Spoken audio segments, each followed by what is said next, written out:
Trước món ngay nhập ra đây ngay nhập ngon trước món rồi ấy ni nâng kè cả tu rên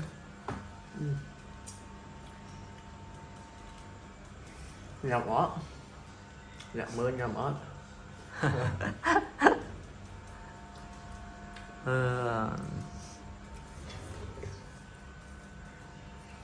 nhằm đại sân mới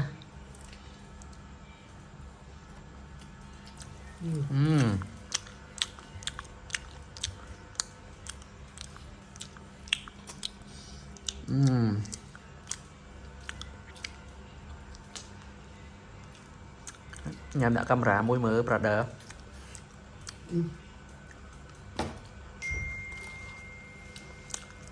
Nhanh này em xem rồi giờ không một chuyện mới đi thống này tay cho mới crop về phần này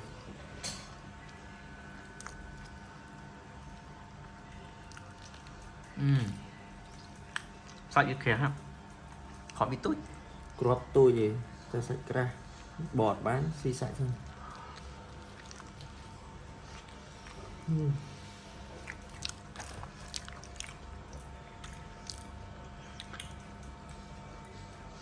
mà nhằm như đó ngay ba ngày rồi tinh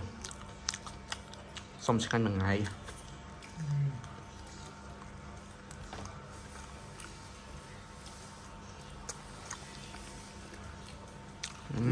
ôi đồ ăn ngon